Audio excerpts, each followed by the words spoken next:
Yellow journalism की बात करते हैं और भारत में पत्रकारिता के गिरते स्तर की बात करते हैं। और यह ब्रिटिश उपक्रम, इसकी पत्रकारिता में खुद खामियां नजर आती हैं। ये पत्रकारिता के बड़े बड़े बात बोलने लग जाते हैं और हिंदुस्तान में चल रही जो पत्रकारिता है उसे राइट विंग की पत्रकारिता कहकर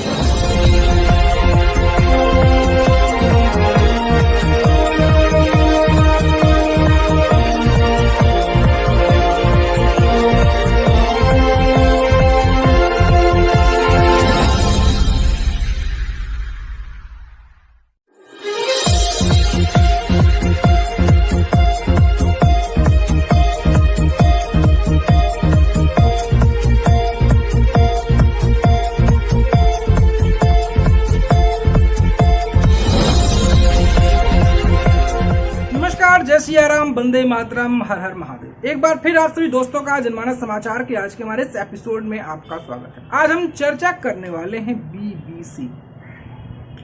जब हम बीबीसी की बात कर रहे हैं तो हमारे देश में कुछ लोग ऐसे भी हैं जो बीबीसी को लेकर कस्में, वादे, प्यार, वफा सब गाने को तैयार रहते हैं। जब मैं बहुत लोगों से मिलता हूँ, जब बात करता हूँ तो लोग कहते हैं कि आपने बीबीसी का रेडियो देखा है, आपने बीबीसी की खबरें देखी हैं। वो बीबीसी की बात करते हैं। एक कहावत है ना, घर का जोगी जोगड़ा आन गांव का सिर। भले ही व्यापारी हो, बाहर का रहने वाला हो, कमाने आया हो, बड़ी बड़ी बातें की हो, भले ही वो हमारे खिलाफ एजेंडा चलाया हो, लेकिन वो तो विदेशी है ना, इसमें विदेशी मुहरिया लगी हुई है। तो भैया विदेशी है तो वो अच्छी ही बात करता होगा। कुछ ऐसी ही कहानी British broadcasting corporation of India यानी कि बीबीसी की है। हम इस साल की शुरुआत में चलते हैं। इस साल की शुरुआत में बीबीसी की एक डॉक्यूमेंट्री आई थी, मोदी क्वेश्चन, मोदी प्रश्न को लेकर। और मोदी के खिलाफ उन्होंने एक डॉक्यूमेंट्री बनाई थी और उन्होंने गोधरा कांड की जो कहानी है उसको अपने एजेंडे के तहत बनाया और परोसा और दुनिया भर में उसे दिखाया गया और मोदी को कहीं न कहीं एक बदनाम करने की कोशिश की गई। हम सभी जानते हैं कि हमारे सर्वोच्च न्यायालय में मोदी जी को क्लीन चिट मिल गई है, लेकिन ये वामपंथी एजेंडाधारी, ये सेकुलर और हमारे देश की तथाकथित बुद्धिजीवी वर्ग ऐसा है जो अभी भी मोदी को क्लीन चिट देता नजर नहीं आता है। बाकी मामले में सुप्रीम कोर्ट कोई एक्शन लेता है तो कहते हैं ये मोदी सरकार इसे पलट रही है, इसे सुप्रीम कोर्ट द्वारा दिया गया है। और माननीय सर्वोच्च न्यायालय ने ही मोदी को गोधरा कांड के लिए क्लीन चिट दे दी है, उसको स्वीकारते नहीं। खैर, हम बीबीसी की बात कर रहे हैं। हम सभी जानते हैं कि बीबीसी के सर पर तलवार लटक रही है। बीबीसी ने कम टैक्स वाले मामले में बीबीसी के दफ्तरों में छापेमारी हुई थी। ये छापेमारी फरवरी के महीने में हुई थी, 3 दिन हुई थी और उस पर कहा गया था कि बीबीसी ने कर चोरी की है। उसके दफ्तर दिल्ली और मुंबई के दफ्तरों में छापेमारी हुई थी और कहा गया था कि 40 करोड़ रुपए की कर चोरी की है, उसे 40 करोड़ रुपए भरने हैं। ये सब बातें कही गई थी। तो बीबीसी ने तमाम नौटंकी की कहानियां गढ़ी थी। कह रहा था कि भारत में आपातकाल आ गया है। अब बीबीसी अभी सवाल खड़े करने लगे, अरे भैया आज़ादी के समय से बीबीसी चल रहा है। बीबीसी तो कस्में, वादे, प्यार, वफा, वो सारी बातें हैं। जो लेफ्ट, लिबरल, सेकुलर और लिब्रांडू हैं उनके में तो दर्द उठना स्वाभाविक था। लेकिन अब कहानी ये सुनने में आ रही है कि बीबीसी ने कम टैक्स देने वाली बात अब कबूल कर ली है और 40 करोड़ रुपए अब भरने को भी बीबीसी तैयार हो गया है। रिपोर्ट में बताया गया था कि आयकर सर्वे के बाद हमारे देश में बैठे कुछ रुदाली दल को उस दौरान आपातकाल दिखने लग गया था। उनको लग गया था कि इंदिरा गांधी वाला जो आपातकाल था वो तो था ही हमारे इतिहास में। हम भी ऐसा आपातकाल वाली कहानियों को बीबीसी की डॉक्यूमेंट्री में ही देखकर बड़े हुए हैं और उन्हें लगता है कि बीबीसी पर जो कर चोरी की बातें कही जाने लग गई है, ईसाई मिशनरी पर बात कहनी जाने लग गई है, वो बीबीसी ने कर चोरी किया है, तब बातें इन्हें बुरी लगने लग गई है कि भैया बीबीसी कैसे, अब बीबीसी पे इल्जाम कैसे लगा सकते हो। भले ही बीबीसी हमारे देश में हमारे खिलाफ ही एजेंडा चलाता हो, हमारे खिलाफ ही एजेंडा की कहानी गढ़ता नजर आता हो, अगर बीबीसी पर ही सख्ती कर दी जाएगी तो इस देश के लेफ्ट, लिबरल, सेकुलर, लिब्रांडू और वामपंथियों के पेट में दर्द होना तो लाजमी।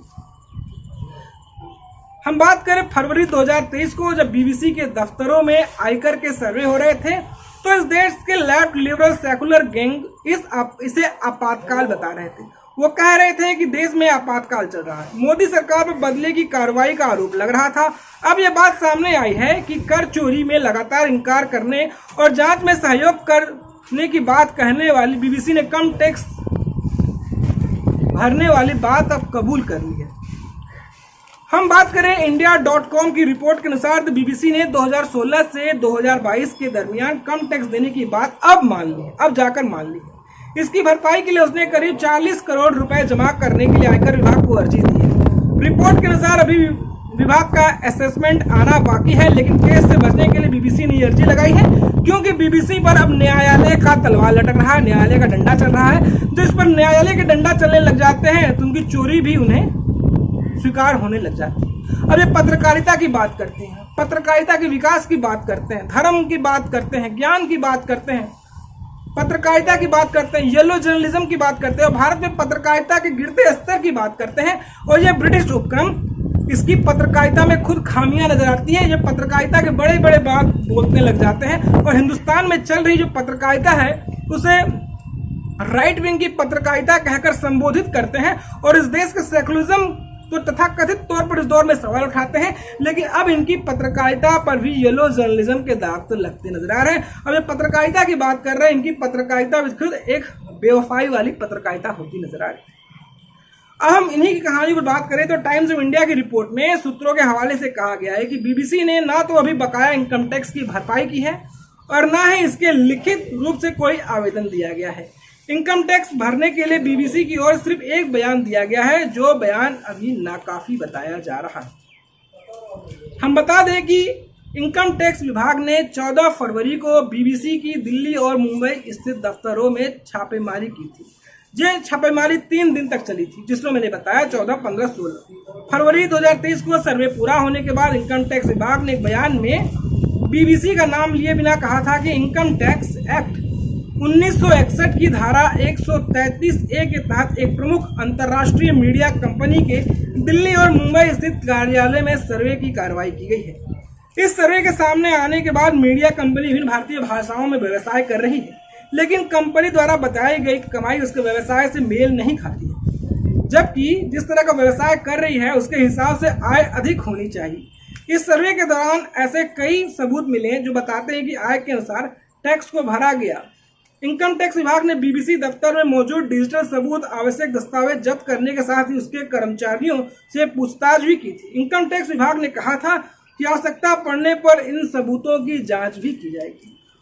मतलब कि कर चोरी का मामला यहाँ भी नजर आता है। भारत में मौलिकता की बात करने, भारत में नैतिकता की बात करना, भारत में नैतिकता को लेकर छाती पीटते नजर आना, भारत में हर तरफ कहानी करना कि भारत में अब जो जमहूरियत है वो पहले वाली नहीं है, भारत में जो व्यक्ति की आज़ादी है वो नहीं है, तमाम बातें करना और विदेशियों को पर्यटन के तौर पर भारत लाना और मोदी पर सवाल खड़े करना, ये सारी कहानी बीबीसी के लक्षण नजर आते हैं। अब यहाँ बीबीसी का लक्षण खुद अब संदेह के दायरे में आता नजर आ रहा है। मोदी को लेकर एजेंडा चलाने वाली बीबीसी पर जब ये कार्रवाई की गई तो कहा जा रहा था सरकार द्वारा की गई कार्रवाई है, मगर भैया सरकार द्वारा की गई कार्रवाई नहीं थी कि आपने मोदी के खिलाफ डॉक्यूमेंट्री दिखाया था। मोदी को अभी बीबीसी के मानने वाले और लेफ्ट लिबरल जो बीबीसी का चुनाव धो धो कर पीने वाले लोग हैं वो बीबीसी को भी अब्बा कहते हैं, क्योंकि उन्होंने हिम्मत किया था कि मोदी के खिलाफ एक डॉक्यूमेंट्री निकालने की और भारत में एक तरह का ध्रुवीकरण की कहानी को रचने की। खैर वो एजेंडा तो चला नहीं। अब बीबीसी पर खुद गाज गिरता नजर आ रहा है। बीबीसी जो अपने आप को सत्य का सिपाही कहता है, हमारी मीडिया में पढ़ाया गया था खींचो न कमान न तलवार निकालो, जब तोप मुकाबिल हो तो अखबार निकालो। अब भाई ये खुद झूठी कहानियां रच रहे हैं, खुद ये टैक्स चोरी कर रहे हैं, भारत में पैसे कमा रहे हैं, भारत में तमाम भाषाओं में अपना उद्योग धंधा अपना रहे हैं, दुनिया भर में है ये, और भारत में कमा रहे हैं, भारत में हित देने में इनकी नानी मर रही है। लो भैया, इनका खुद चरित्र और दामन काला है। तो दोस्तों आपको हमारी कहानी कैसी लगी, आपको हमारा एपिसोड कैसा लगा, आपको आज का हमारी कहानी कैसी लगी हमें जो बताइए। दोस्तों आपसे गुजारिश है, आपसे निवेदन है कि आप हमारे चैनल को लाइक करें, शेयर करें, सब्सक्राइब करें। अगर आपके पास हमारे लिए कोई सुझाव हो तो बेशक आप में सुझाव दे सकते हैं, तो आप में कंट्रीब्यूट भी कर सकते हैं, आप में सहयोग भी कर सकते हैं, आप फोन पे, पेटीएम, गूगल पे पर आर्थिक अनुदान कर आप हमारी पत्रकारिता को भी सहयोग कर सकते हैं। तो हम फिर मिलेंगे एक नई कहानी के साथ, एक नए एपिसोड के साथ। तब तक के लिए जय श्री राम, वंदे मातरम। देखते रहिए जनमानस समाचार।